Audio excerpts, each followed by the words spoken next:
Moteur, bon tout est prêt? Parfait. 2001. Après avoir abordé le sujet dans ma vidéo précédente avec l'Odyssée de l'espace, Le lien est dans la description. je me devais d'enchaîner avec cette projection. Essentiellement pour revenir rapidement sur ce que le début du 3e millénaire nous a apporté de beau, mais aussi parce que ça m'aide à faire un lien avec une autre vidéo. Et ça fait plus de vues. Avec des films et des séries d'excellente qualité, le 21e siècle commence avec du très grand 7e art. Cette année-là, on a eu le droit à un Tom Hanks pas au top de sa forme, à des laveurs de carreaux pas commodes, et à un Noël magique. Préparez-vous, la séance va bientôt commencer. Pour bien débuter cet épisode, revenons une nouvelle fois rapidement sur notre repère chronologique habituel. L'an 2001 est marqué par la diffusion du 7226e épisode des Feux de l'amour, soit 7000 épisodes de plus que la première saison de Burger Quiz qui fait son apparition sur nos petits écrans cette année-là. Et vivement que le compte se rattrape. 2001 nous a aussi fait trembler avec Kiefer Sutherland dans 24 heures chrono. Comment ça se dit? Et en France, c'est la série Les Experts qui fait son apparition sur nos écrans. Et c'est cette même année qu'on a vu la naissance d'une série exceptionnelle. Et je ne dis pas ça parce que c'est l'une de mes séries favorites. Si totalement, y a rien d'objectif là-dedans. Et oui, c'est cette année-là que nous a été présentée la série Scrubs. No, I know I'm no Superman.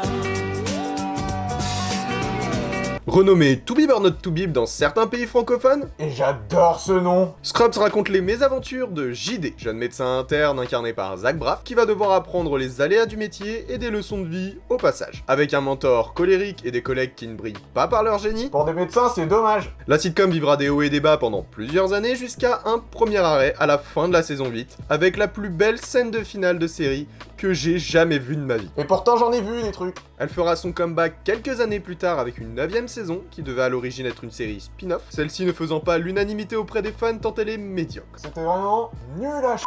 Surfant sur la vague de la série médicale instaurée par Urgence et par le feuilleton Beaucoup trop long. Hôpital Central, Scrubs a su se montrer comique tout en gardant son sérieux dans les situations les plus difficiles. Les connaisseurs se rappelleront de la révélation à la fin de la saison 3. J'en pleure encore. À l'époque, la série n'a pas fait un carton exceptionnel auprès du public. Pourtant, on retrouve pas mal de ces codes dans les séries qui ont suivi. La voix off qui parle directement au spectateur peut nous rappeler celle de Ted dans How I Met Your Mother, et on peut estimer que la construction de certains personnages a fortement inspiré la création de Brooklyn Nine-Nine. On y retrouve de nombreuses similitudes comme un personnage principal très intelligent mais au caractère souvent enfantin, un mentor et père de substitution qui reste stoïque face à ses sentiments, la collègue et plus si affinité, et le bon pote, toujours de bons conseils. Dans un autre domaine, le personnage du Dr Cox est très similaire dans son comportement au personnage principal de la série Dr House. Scrubs, c'est surtout des répliques cinglantes, des surnoms indénombrables et des chansons qui font frissonner. Il y a une liste des chansons sur Sens Critique. Maintenant, je vous invite à aller voir cette série dans son intégralité. Sauf la saison 9. Et de toute urgence. Mais pas avant la fin de la vidéo. Parce que c'est vraiment bien et qu'elle est vraiment trop méconnue. En outre, 2001, c'est aussi la première apparition de Superman dans Smallville.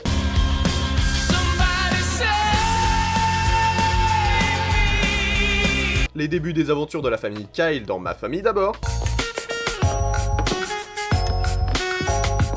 Du côté des salles obscures, la liste des grands films projetés est très longue. Tout d'abord, comme en 1968, La planète des singes a de nouveau droit à une adaptation dirigée par Tim Burton cette fois-ci. On a vu l'apparition d'un 3e film Jurassic Park et Angelina Jolie a incarné une héroïne de jeux vidéo dans Lara Croft Tomb Raider. De son côté, Vin Diesel a mis le pied au plancher en jouant dans le premier film de la saga Fast and Furious, mais cette année-là, c'est George Clooney qui a rappelé la mise en organisant un cambriolage.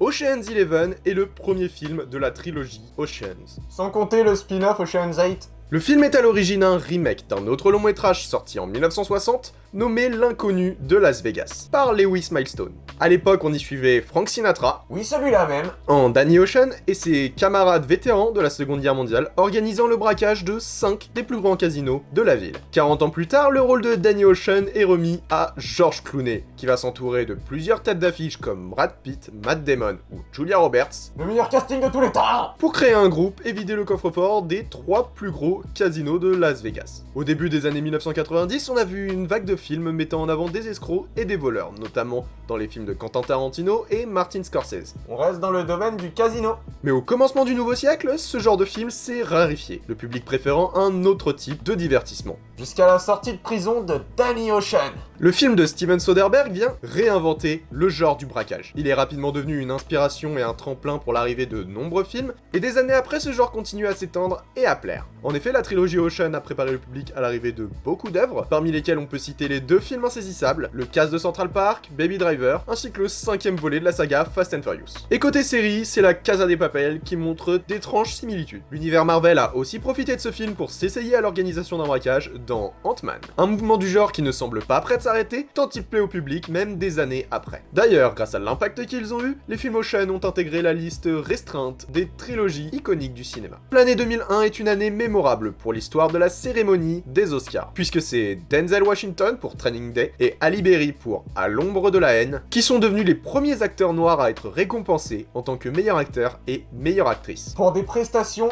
excellentes. Le film Un homme d'exception a reçu 4 statuettes cette année-là, dont celui du meilleur film, et les débuts des aventures du jeune Sake ont obtenu leurs 4 premiers Oscars. Mais j'en reparle juste après. En termes d'animation, on a été gâtés, puisque Disney nous offre l'histoire de l'Atlantide, l'Empire perdu, tandis que les studios Pixar nous présentent la petite boue dans Monstres et compagnie. Chez la concurrence, DreamWorks s'apprêtait à lancer leur nouvelle saga Shrek. Et de l'autre côté du Pacifique, c'est en 2001 qu'a été projeté pour la toute première fois un chef-d'œuvre de l'animation japonaise d'Hayao Miyazaki, Le Voyage de Chihiro. En France, le cinéma s'est montré sous différentes facettes. On a vu Eric et Ramsey dans une parodie loufoque de Piège de cristal, dans La Tour Montparnasse infernale, et une bande de potes revenir dans La vérité si je mens 2. Et pendant qu'à Montmartre, la jeune Amélie Poulain nous racontait son fabuleux destin, dans la banlieue, c'est les Yamakasi qui font parler d'eux. Parcours. À part ça, Tom Hanks s'est retrouvé seul au monde, David Lynch nous a cassé le crâne dans Mulholland Drive, et Wes Anderson nous a présenté la famille Tenenbaum. Ah, et on a aussi vu le Pacte des loups. J'ai rien à dire, mais j'aime bien le Pacte des loups. Et une nouvelle fois, c'est juste avant les fêtes de Noël que le combat le plus intense se joue. Et oui, le mois de décembre 2001 propose un affrontement d'adaptation fantastique. À ma droite, nous avons un petit bonhomme qui part à l'aventure, un grand barbu qui dit des trucs intelligents, un autre qui dit des trucs beaucoup moins intelligents, un camarade roux qui suit le mouvement, tout ça sans oublier Ned Stark, Will Turner, Viggo Mortensen, Le plus grand des héros. et un compositeur de génie pour la bande-son. Il s'agit de la première adaptation d'une œuvre de J.R.R. Tolkien, qui donne un film long et pourtant bien trop court, j'ai nommé Le Seigneur des Anneaux, la communauté de l'anneau. Qu'il en soit ainsi. Vous formerez la communauté de l'anneau.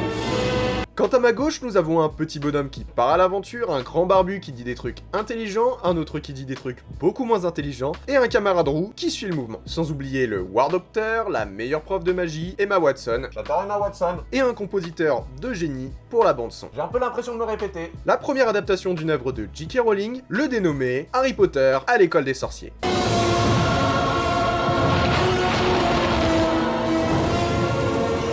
Les enfants du monde entier Et pas que les enfants. ont tous déjà rêvé de parcourir la Terre du Milieu ou de recevoir la lettre d'un hibou les invitant à venir suivre les cours à Poudlard. Bien évidemment, les 2 films ont été extrêmement fructueux. La saga Harry Potter compte aujourd'hui pas moins de 8 films, une pièce de théâtre, une saga spin-off. Et beaucoup de livres qui parlent de magie. Quant à la saga de Tolkien, elle compte maintenant 2 trilogies, pas moins de 17 Oscars et des millions de fans à travers le monde. Il y a même un village de hobbits en Nouvelle-Zélande. Évidemment, les 2 films ont suscité énormément d'intérêt, mais étrangement, ils ont aussi divisé les spectateurs. Chaque groupe défendant corps et âme sa saga favorite comme étant la meilleure de toutes. Moi je m'en fous, j'aime les 2. Commercialement parlant, des millions d'anneaux plus très uniques ont été vendus, les moldus se prennent presque tous pour les plus grands des sorciers, et les 2 sagas font partie désormais des plus rentables de l'histoire. Aujourd'hui encore, les studios de cinéma sont à la recherche de la prochaine œuvre qui pourra créer un engouement aussi fort que ces 2 sagas mythiques, une tâche qui s'avère très complexe tant le monde de Tolkien et celui de Rowling ont changé la vie des spectateurs. Non, j'exagère pas.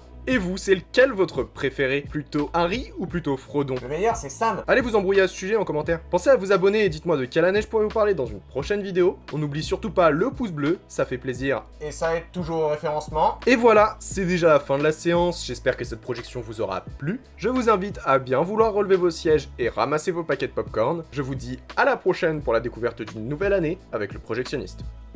Et cette semaine, je laisse le mot de la fin à l'un des 2 vieux barbus. Un magicien n'est jamais en retard, Frodon Sake. Ni en avance d'ailleurs. Il arrive précisément à l'heure prévue.